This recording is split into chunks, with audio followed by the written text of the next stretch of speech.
Are you currently in a building muscle phase and wanting to know how much body weight you should be going up each week? If you are, let's get into it.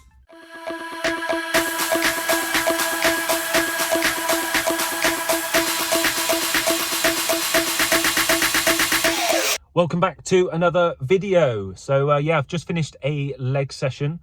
Really good leg session. Struggled to walk to the car, which means it was a really good session. So yeah, just getting to this question of when you're bulking, when you're in a muscle gaining phase, how quickly or how fast should your body weight be going up each week? Now, the way you got to think about this is if you can just remember these 2 points. So building muscle is slow and losing body fat is fast. Now, for different people, this is going to be subjective to their lifestyle and sort of mental strength and all that kind of stuff.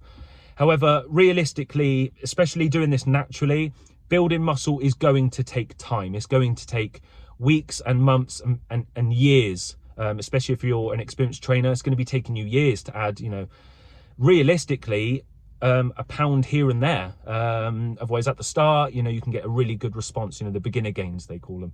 Losing body fat or body weight in terms of water weight, body fat, that can be done quicker, especially if you know what you're doing. You can drop calories a little bit, you can move a lot more, and weight can actually come down a lot in 8 to 12 weeks. Building muscle, though, if you bumped up calories really fast and just ate all the food and trained really hard, yes, you'd probably gain the smallest bit of muscle, but realistically, you're gaining water weight and body fat because it's done so quickly. So the answer, it really is that when building muscle, it needs to be slow. You need to be productive in terms of there needs to be like a steady rate of change. So you don't need to be increasing calories too fast.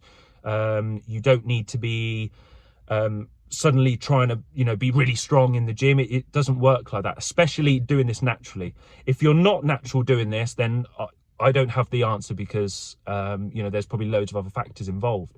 So then the other question is, how much body weight should we be aiming for to increase each week? Now, I believe, similar to fat loss, I believe you should be monitoring your body weight. It's good to manage or monitor a specific piece of data. Otherwise, if you're just eyeballing things, realistically, anything could be going on. You could be losing body weight, gaining body weight. But body weight overall, I know people have a bad sort of perception about body weight, but monitoring it, just making notes, I think it's a really good thing. And I believe you should be aiming for anything from half a pound to 1 pound every 2 weeks. So realistically, a month, I would probably say 2 to 4 pounds. Now, if you're in the UK, obviously it's kilos, and let's say a pound is roughly 0.5, let's just say for round numbers, then we're probably saying 0.5 to 1 kilos probably every 2 weeks, and then we're probably saying around 1 to 2 kilos a month.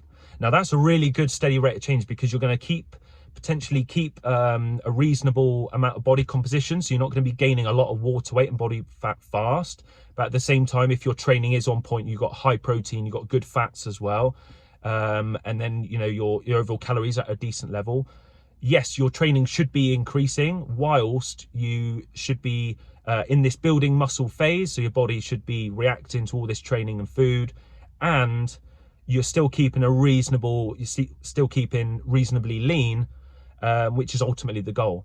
Over time, when you're doing this, yes, your body weight is going to increase over time. Yes, you are going to be holding water weight. Yes, you are going to be losing those lines and stuff like that, but you have to stay committed. And I always believe, this is just my experience, but I always believe a long off season. So I always sort of preach to people, or I tell people if they can, stay in a calorie surplus for quite a bit of time. Now, I don't mean, calories go really high, eat all the food you can, and then train really hard and do it for a long time, because I don't think that is beneficial. However, if you did this really slow and steady, increased your calories by 100 or even 50 calories every couple of weeks, something like that. And also this can then last a long time. You know, you could be in this off season or this building muscle phase for 3, 6, 9 months, you know.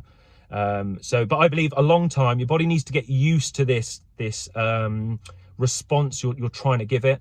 So you're trying to make the muscle build itself. You know, you're stressing the muscle every day, or a body part every day. You're feeding it lots of food, and then over time, the body can, you know, really start to think, okay, you know, we're under this stress all the time. We need to be building, and we need to adapt to this. Let's be stronger. And if you're doing that over a long period of time, I believe, especially naturally, that you're going to build sort of a decent amount of muscle, especially, you know, if you're new, even if you're immediate or advanced, and especially, yeah, over time, you can keep that surplus, and you can actually build some, you know, some decent size. I hope that answers that question. Yeah, don't forget to like and subscribe to the channel. And if you have any questions, drop them in the comment section below, and I'll be happy to answer them as videos. So yeah, that is all from me, and I will see you in the next one.